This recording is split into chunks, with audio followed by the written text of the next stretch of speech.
The What It Takes Radio Company presents another episode of the Transformation Project as part of Interesting Ideas.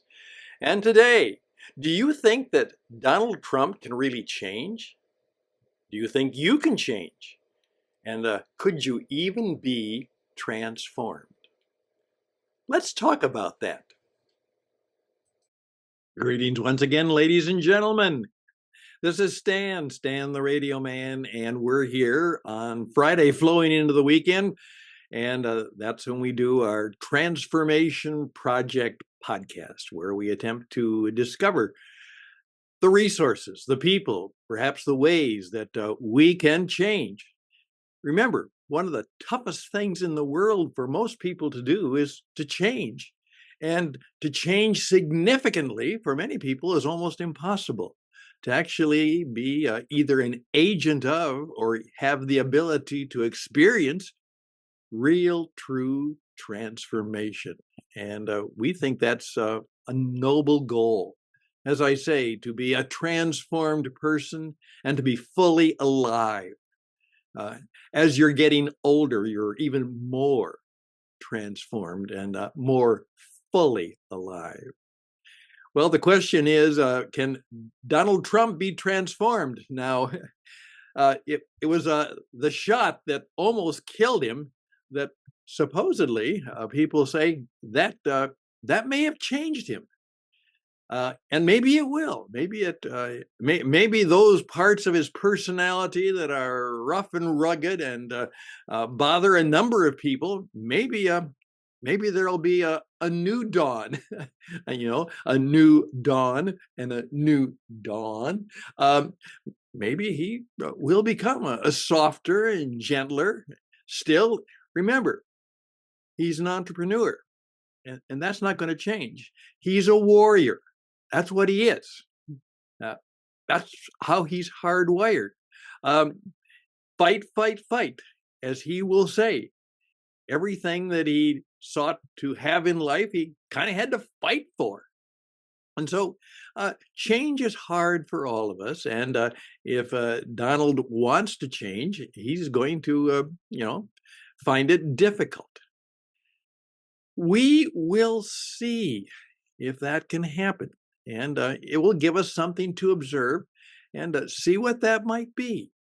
And as I oftentimes say, as one of my mentors has said, usually what happens that will help us be transformed is, Richard Rohr says, usually it's because you have gone through a great suffering or a great danger, a great suffering, and a great love.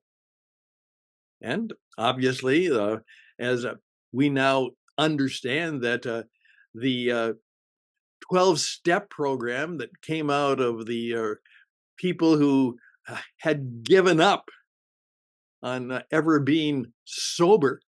And of course, J.D. Vance in the talk on the program introduced his mother, who obviously was a part of his growing up traumas, that now she's been sober for 10 years, and that's something to celebrate. I have a number of friends who we would celebrate the anniversaries of their sobriety. And they changed, and they changed profoundly. And it changed everything as a result of what they went through. So one of the questions we're still going to ask as we go forward is, how do people change? Now, one of the cautions we might have is that supposedly, Joe Biden said I'll lower the rhetoric. Well, here's part of the problem. The older we get, the harder it is to change. And sometimes we almost, as we lose some of our faculties, we lose even the ability. We become so hardwired in who we are and how we respond and what we do that even though we intend to or want to change, the the synapses, the connections, the capacity, emotionally, spiritually, relationally, mentally, just aren't there. And if it does happen, it is certainly beyond explanation. It is what I call a T, a transcendent transformation. That means it defies explanation. It's above and beyond. Many people believe that was something that happened to Donald Trump, that was an act of providence, even a God thing, that the bullet was just, the story about all that it could be. So I simply encourage you right now, as we are going into what will be a continuing time of uh, turmoil and crisis and challenges in all of the things that we are going through.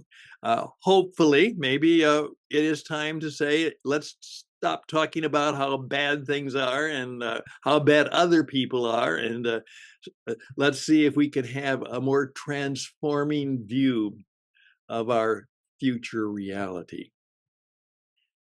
So there we go.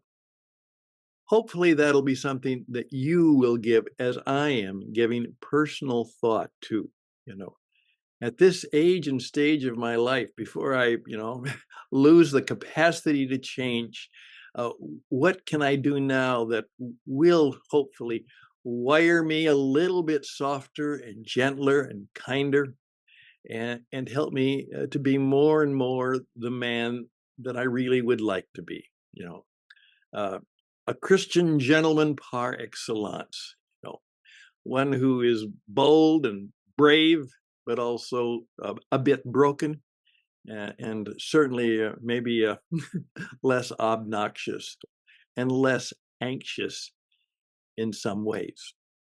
So, what are some of your transformational thoughts at this as we go through the summer season, and as we go into the time of changes, both in our country, perhaps in the politics, and maybe in the businesses? Uh, the artificial intelligence is making its presence known in many situations. And by the way, I will be doing a topic, just taking this.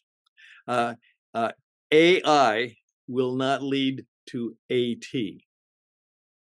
Artificial intelligence will not lead to authentic transformation. It just can't. It won't. It will lead to a lot of transformations, and some maybe perverse ones, and certainly maybe some more productive ones, but not truly authentic. So, how do we again live in that world? SOS, SOS, SOS, SOS. Here's something that has really hit me. In many cases, I think that just a lot of us have to fess up, maybe confess up, that we're kind of sitting on stupid. you know, dear Lord, save me from stupidity. A favorite prayer that I read from a book, Robertson Davies, one of my favorite authors, and the young woman cries out, "Oh God, don't let me die stupid." Great prayer. Oh God, don't let me die stupid. But we're sitting on stupid. Don't do stupid stuff. But then we're SOS. We're stuck on stubborn. SOS, stuck on stubborn. And that's probably not very good for us. And that leads to same old stuff. Same old stuff. And that can lead, at least organizationally, professionally, maybe personally, SOS, slow organizational suicide. I am dealing with one particular company, which that was the diagnosis I had to give them. Uh, I think they're SOS, and then they're SOS, and they really are SOS.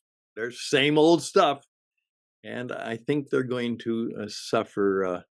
Uh, I don't think they're going to make it in the long term, in the long run. And as one person reminded me, sometimes in our lifestyle and, how we behave, how we eat, how we live, some of us are perhaps slowly committing a kind of a death by us.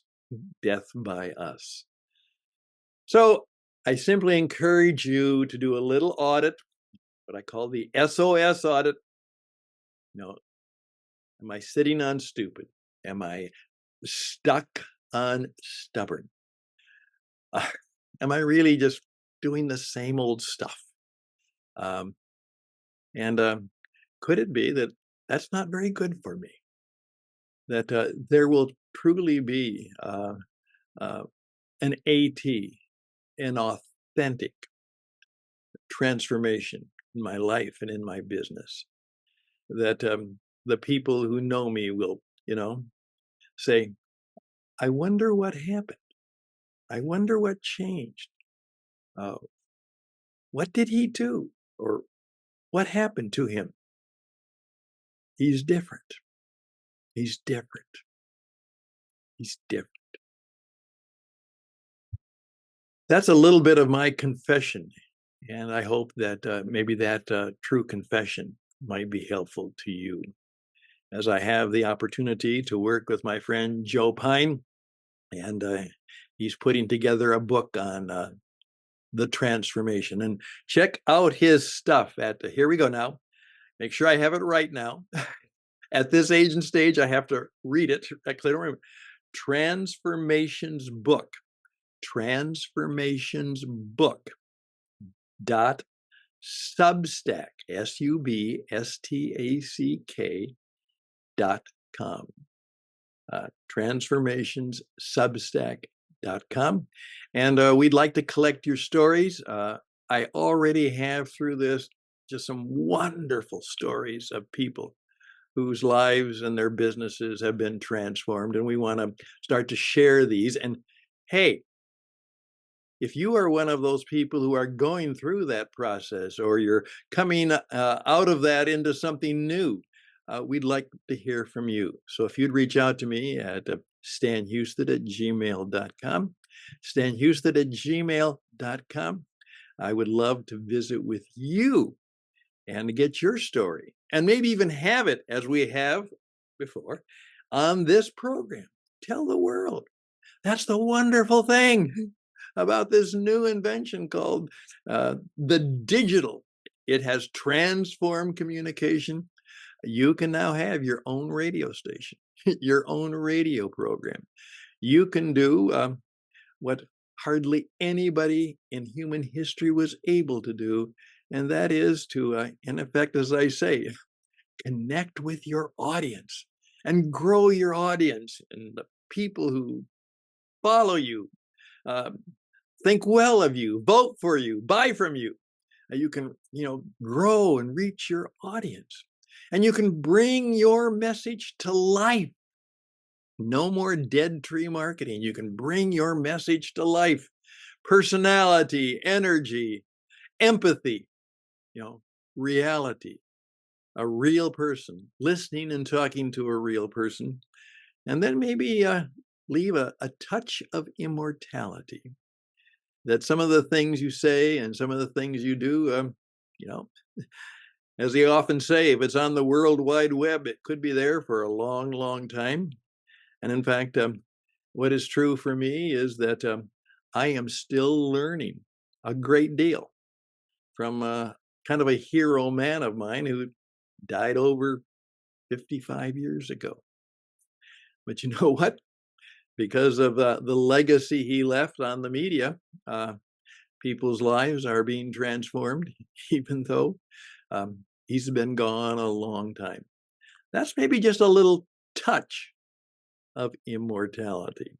That's why you want to keep it clean, keep it good, keep it strong, keep it beautiful, keep it amazing, keep it wonderful, because it might be here a lot longer than you are.